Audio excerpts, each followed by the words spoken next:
अनूपगढ़ की तमाम जो मंडियां हैं वो बंद की जाएगी। उसी को लेकर मेरे साथ मौजूद है अनूपगढ़ विधानसभा क्षेत्र के विधायक शिमला जी नायक।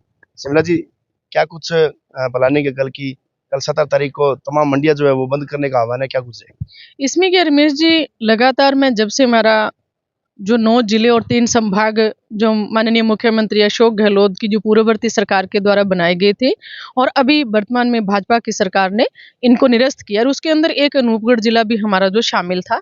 तो लगातार जिस दिन से 28 तारीख से हमारे जिले को निरस्त किया, लगातार प्रेस कॉन्फ्रेंस है। सभी जो हमारे संघर्ष समिति के जो हमारे अध्यक्ष हैं सब माननीय सुरेश जी बिश्नोई, उनकी अध्यक्षता में कमेटी बनाई गई। उन्हीं के दिशा निर्देश अनुसार हम चल रहे हैं।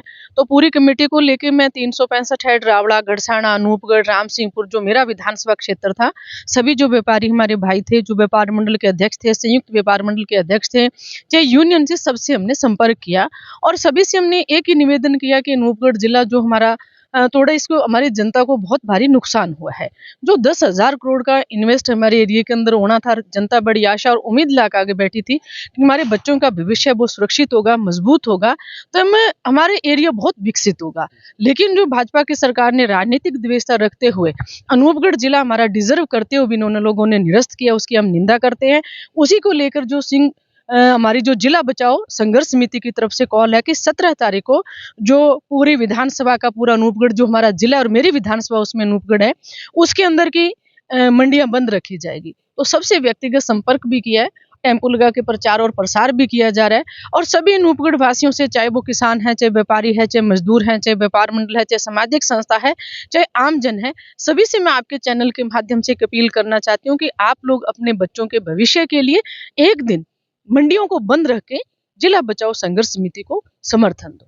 तो विधायक जी, क्या कल अनूपगढ़ जो जिला है ये पूरा मतलब इनकी तमाम मंडियां बंद रहेगी, पूरे प्रदेश भर में ये कॉल है जहां जहां जिले निरस्त किए भाजपा सरकार ने? नहीं, देखो, जी हमारे अनूपगढ़ जिले की मैं बात कर रही हूँ, अन्य क्षेत्र में क्या है उसकी मुझे जानकारी नहीं, लेकिन जो मेरे विधानसभा क्षेत्र और हमारे अनूपगढ़ जिले की मैं बात कर रही हूँ, जिस जो संयुक्त संघर्ष समिति की तरफ से हमारे को कॉल है, उसी के तहत कल मंडी हमारे क्षेत्र की बंद रहेंगी। इसमें तो विधायक जी, जैसे आप कांग्रेस के विधायक हैं और अभी राजस्थान में जो भाजपा की सरकार है और विपक्ष में, मतलब ये एक बड़ा मामला है पूरा राजस्थान में जिले रद्द करना, तो इस पर क्या ऊपर से क्या कुछ कॉल हो रही है, क्या कुछ प्लानिंग चल रही है, उस पर क्या कुछ रणनीति?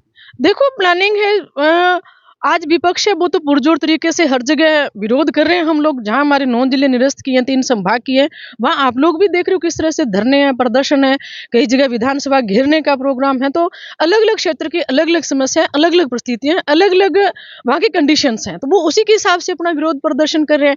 हमारे जो पहले 12 साल जो संघर्ष हुआ लगातार, वो जिला बचाओ संघर्ष समिति के बैनर तले हुआ था और सुरेश जी की अध्यक्षता में हुआ था। तो हमने उन्हीं को ही पुण्य चुना है, उन्हीं के निर्देशानुसार ही हम आगे चलेंगे। तो जो किया है वो गलत किया है सरकार ने, जबकि डींग को रखा है माननीय मुख्यमंत्री जी ने, उसमें भी 2 विधानसभा थी, अनूपगढ़ के अंदर भी 2 विधानसभा थी।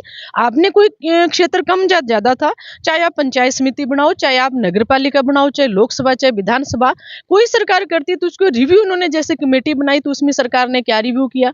अगर कोई क्षेत्र आपको कम ज्यादा लग रहा था तो आप उसको जोड़कर इस जिले को यथावत रखा जा सकता था। वास्तविकता है कि जो इस विधानसभा का अंतिम छोर का गांव है, चाहे AKYD है, चाहे हमारे 5 के WM, 3 के WM, 8 के WM देखते हो आप, वहां से जो हेडक्वार्टर की दूरी लगभग 250-250 किलोमीटर की दूरी है।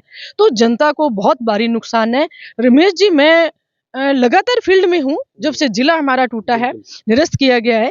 तो एक 60 साल की महिला भी मिली, वो भी कह रही है कि हमारे बच्चों के भविष्य के लिए इन्होंने बहुत भारी नुकसान किया है। तो आम पब्लिक, किसान, मजदूर सभी के अंदर भारी आक्रोश है इस चीज को लेकर कि जो जिला भाजपा की सरकार ने तोड़ा है, जो गलत काम किया है, जो लोकतंत्र है। आने वाले वक्त में जनता इसका जवाब भाजपा को देगी, जो निश्चित तौर पे आप देखना कि जनता इसका कैसे जवाब देती है। विधायक जी, इस अनूपगढ़ विधानसभा क्षेत्र के तमाम मुद्दों को लेकर पुरजोर तरीके से विधानसभा में आपने लगातार जो आवाज इस इलाके की उठाई है। अब शीतकालीन जो सत्र भी शुरू होने जा रहा है, तो इसको लेकर किस प्रकार की तैयारियां चल रही है, और यदि इस पर भाजपा सरकार किसी प्रकार का कोई इस पर नहीं करती है तो उसके बाद में शीतकालीन सत्र में क्या कुछ आप करेंगे? नहीं, मैंने क्वेश्चन डाले हैं, वो तो जो क्वेश्चन भी लगाए हैं, जब हाउस चलेगा तो मैं मेरे क्षेत्र की जो जनता है, जनता ने मुझे चुनकर भेजा था विधानसभा के अंदर, तो मेरा दायित्व बनता है कि सड़क पे भी मैं मेरी जनता के साथ रहूं और मैं विधानसभा के भी अंदर जनता के हक और अधिकार की लड़ाई वो मैं लड़ूं। क्योंकि लोकतंत्र है, लोकतंत्र में जनता से बड़ी कोई ताकत नहीं होती। अगर सबसे बड़ा आप कह सकते हो कि माई बाप है तो वो जनता होती है। तो मैं मेरे बच्चों के भविष्य के लिए, जो अनूपगढ़ क्षेत्र मेरा मैं परिवार मानती हूँ, उनके हक और अधिकार के लिए पुरजोर तरीके से अनूपगढ़ क्षेत्र की जिले के साथ भी, चाहे वो सीएडी के तहत जो कनाल एरिया प्रोजेक्ट है, जिसके अंदर चाहे किसानों से संबंधित मांग है कि खाड़ों के पुनर्निर्माण से संबंधित बात हो, चाहे परिवहन कार्यालय की हो, चाहे डॉक्टर की बात हो, चाहे किसानों के मुआवजे की बात हो, ऐसे बहुत से मुद्दे हैं। चाहे जो आंगनबाड़ी की कार्यकर्ता जो स्थायीकरण को लेके और उनकी जो वेतन वृद्धि के लिए वहां बैठे हैं, जो आज भाजपा की सरकार ने विद्युत जो है उनका विद्युतीकरण का निजीकरण किया है, चाहे उनके मुद्दे हैं। ऐसे बहुत से मुद्दे हैं जो जमीन से जुड़े हैं, चाहे किसान के हैं, चाहे व्यापारी के हैं, चाहे वो आम जनता के हैं, चाहे युवा के हैं। तो उन मुद्दों को पुरजोर तरीके से विधानसभा में मैं उठाऊंगी। बहुत बहुत धन्यवाद ब्रेक जी। तो ये थे हमारे साथ अनूपगढ़ विधानसभा के विधायक शिमला जी नायक, और इन्होंने कहा है कि कल अनूपगढ़ विधानसभा क्षेत्र की तमाम जो मंडियां हैं वो बंद रहेगी, और जिला बचाओ संघर्ष समिति के तत्वाधान में सरकार को मतलब एक संदेश दिया जाएगा, और पुरजोर तरीके से जो विरोध है वो कायम रहेगा। और